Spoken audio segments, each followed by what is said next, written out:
akala nila sa pagtatanggol nila kay Marcos, akala nila nakakalusot si Marcos. Oo, akala nila.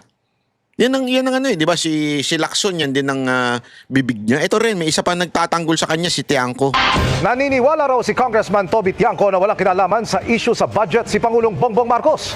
Mismong ang Pangulo pa nga raw ang nanita kaya dating House Speaker Martin Romualdez at dating Congressman Zaldico kaugnay sa sobra-sobra umano nilang pagkuha ng pera mula sa pondo ng gobyerno. Nagbabalik si Tina Panganiban Perez.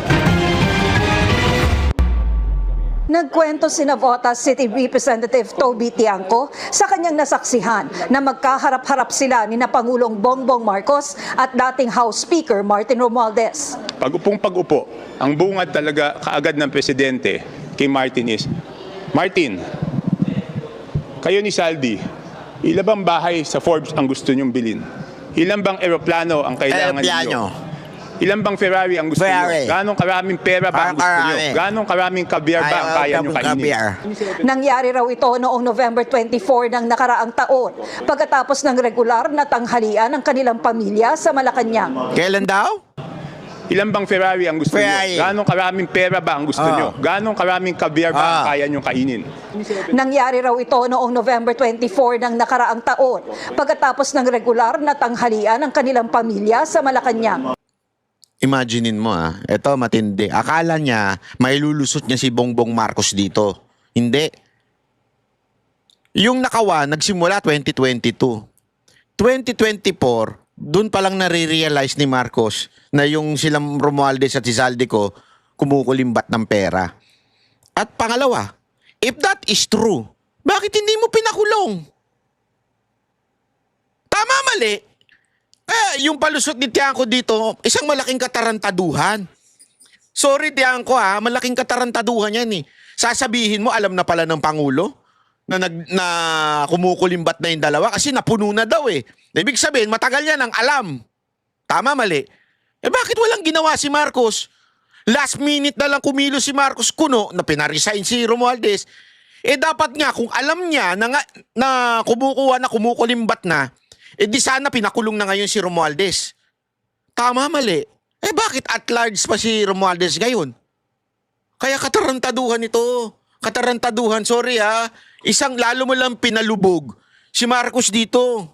Magpipinsa ng Pangulo si Romualdez at asawa ni Tiangco. Doon niya pinagalitan si former Speaker Martin Romualdez. At sinabi na kayo ni Zaldico, sobra na kayo, kinukuha niyo lahat ng pondo at wala akong nagagawang flagship projects. Sabi ni Tiangco. So isipin mo yun, ganun katanga si Bongbong Marcos. Based sa pahayag nito ni Tiangco. One, inabot niya ng 3 taon bago ma-realize. 2, na-realize niya na, pero anong ginawa? Pinagalitan lang, hindi pinakulong. Anong katarantaduhan yan, Tiangco? Di ba? Katarantaduhan sorry for that term, pero that's the real term. Katarantaduhan niya sinasabi mo, Tiangco. Lalo mo lang isinusubo yung presidente mo. Dumaan na ang ilang taon, tsaka lang niya na-realize. At the same time, hindi niya pa pinakulong. Tinanong siya last time, di ba? Kasangkot ba si Romualdez? Ang sagot niya, hindi. So, ibig sabihin, sino sinungaling sa inyong dalawa? Tiangco, ikaw o si Marcos? Di ba? Kalokohan. Pag-alaman niya kalaunan na nagalit ang Pangulo dahil nagsumbong daw ang Japan International Cooperation Agency o JICA sa Pangulo na ang counterpart na pondo ng Pilipinas para sa mga proyektong pinapondohan ng JICA ay tinanggal sa pambansang budget. Ang nangyari nung nangako si former Speaker Martin Romualdez na kung ano man yung tinanggal na mga flagship projects ay ibabalik sa BICAM. Nung lumabas yung BICAM, nung lumabas yung GAA noong January, wala yung mga projects na yun. Naniniwala raw si Tiangco na walang kinalaman ng Pangulo sa anomalya sa budget. Dahil pinsan niya si former Speaker Martin Romualdez, ang isip ng tao is pro-protection na niya. Kaya siya ay nalagay sa sitwasyon na kailangan niyang patunayan sa mga mamamayan na hindi niya pro-protectionan ang kanyang pinsan at no one is above the law. Dagdag ni Tiangco. Yung isa pa palang na sinabi niya in front of me is, kayo ni Saldi, ang dami yung kinukuha, grabe yung corruption sa House, at alam mo, Martin, wala akong natatanggap dyan. Ang sinasabi ni Martin, wala siyang natanggap. Ang sinasabi ni Saldi, wala siyang natanggap. Eh silang dalawa yung nagtuturuan eh. Di ba may Hindi, kasama si Marcos doon. Kasama si Marcos na nagtuturuan doon. Silang tatlo nagtuturuan. Ayoko na nga magmura eh. Kasi nakakabuisit. Bilyon-bilyon na nawala. Tapos sasabihin nila, wala sa kanila nakatanggap. Sobra naman lokohan to. Di ba sobrang lokohan to mga kababayan? Niloloko tayo. Silang tatlo walang natanggap. Baka ikaw, Tiangco, may nakatanggap. Hindi, di ba? Alam nyo, mga kababayan, hindi natin kasi, sabi ko nga sa inyo, hindi pwede na ang pula ay sasabihin mo dilaw. Maaring nagsasama na sila ngayon. Pero ang pula ay pula. Ay, makakaiba na lang na shades yan. Okay? So ano ibig ko sabihin? May nawala, may nanakaw, meron narantado doon sa budget natin. Di ba? Meron, may kumuha. Nawala, may ghost project. Ibig sabihin ng ghost project, ladies and gentlemen, may budget, ibinayad, pero walang proyekto. So, ibig sabihin, yung pera na yon nawala. Malinaw na malinaw yon, nawala yung pera. Ngayon, magtuturoan kung saan napunta yung pera na yon. Yan yung sinasabi natin na isang malaking katarantaduhan po, ladies and gentlemen. Malaking katarantaduhan po yan. Nawala yung pera, tapos silang tatlo na may direktang kaalaman dyan sa pera na yan, silang tatlo walang natanggap.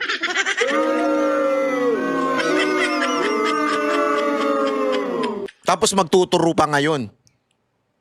At saka yung palusot nga nito ni Tiangco na walang alam ang presidente, hindi ano. Ito lang kasimple, Tiangco, makinig ka mabuti. Sino ba ang pumirma? Kung alam pala ng presidente at nagagalit siya sa ginagawa ng kanyang pinsan, sabi mo nagalit, pinagsabihan niya si Romualdez, pero bakit niya pinirmahan? Bakit niya pinirmahan pa rin yung pinakakorap na budget ng ating kasaysayan? Pinirmahan niya pa rin eh. Oo, may mga binawa siya insertion, pero nandun pa rin yung iba. So, ibig sabihin, alam niya pero pinayagan niya pa rin?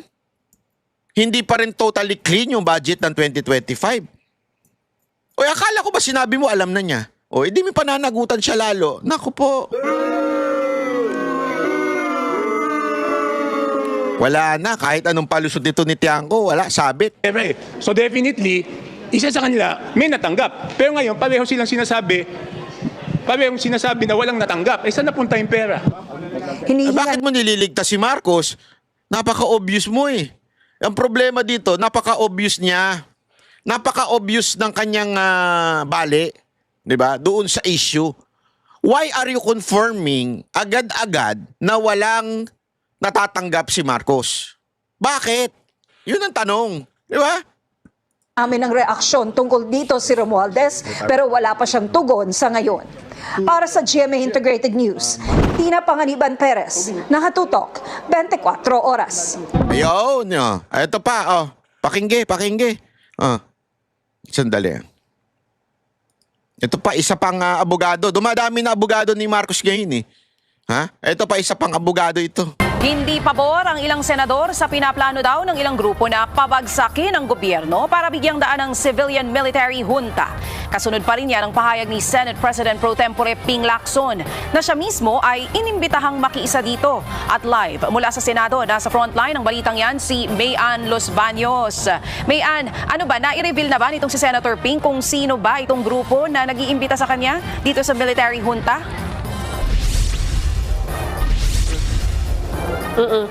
Siya kinumpirma ni Senate President Pro Tempore Ping Lacson na talagang may mga grupo na gusto raw pabagsakin ng ating gobyerno at maglagay na lamang ng isang civilian-military junta.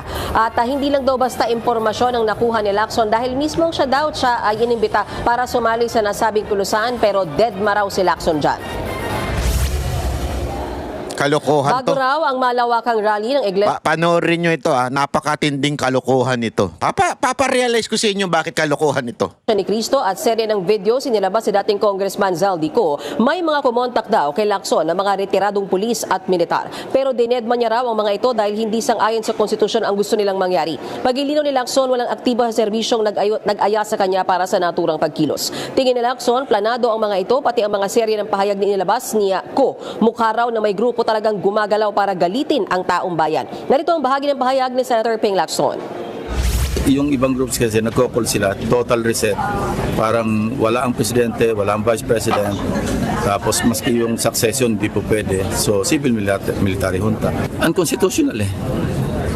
Hindi pumayag. Hindi ako nagre-reply. Hindi ako sumasagot. Kaya nga dead ma. Kasi kung magre-reply kami, discussion pa eh.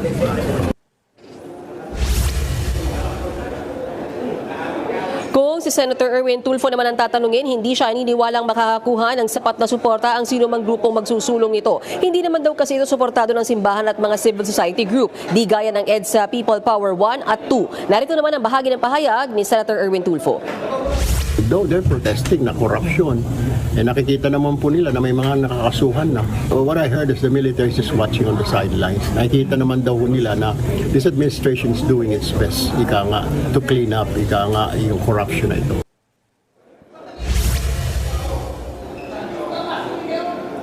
Kaugnay niyan siya, nagbabala naman Senate President Tito Soto na walang magandang may dudulot ang pagsusulong ng civilian military junta. Hindi rin magandang alternatibo sa eleksyon ang pag-iral ng mob rule at military adventurism. Posible pa raw itong mauwi sa anarkiya. Pero giit ni Soto, wala namang nag-aaya sa kanya para sumali sa ganito. Siya sa huli, iginigiit at idiniin ni Senate President Tito Soto na mas mainam pa ring sundin ang rule of law at ang due process. Sa anumang aksyon, dapat daw ito ay naaayon sa ating konstitusyon. Balik sa iyo, Cha. Maraming salamat. Yan nga pong Express Report ni Mayan Los Baños. Alam nyo kung bakit may problema to? Yung palusot yung hindi palusot, yung chismis ni Lacson. Kasi, kung totoo yung sinasabi niya meron nag-aya sa kanya, yung plano na yun, yung tao na nag-aya sa kanya, ay dapat makulong.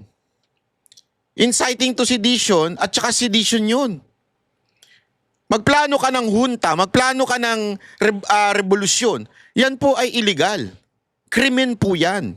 Ibig sabihin, halimbawa, meron sa yung lalapit at sasabihin sa'yo, meron akong planong patayin, pwede ba tulungan mo kami? Di ba? May plano yun, yung tao na yun. Kung ikaw ay maayos na mamamayan, sasabihin mo yung plano na yun sa kapulisan. Uy, si ganito may planong patayin si ganire. Tingnan ninyo. Sa pamamagitan ng hindi pagsasalita ni Lacson at sabihin niya sa publiko o sabihin niya sa otoridad, kung sino man yung tao na yun, pinagtatakpan niya. Tama, mali. O bakit ayaw niya sabihin kung sino yun?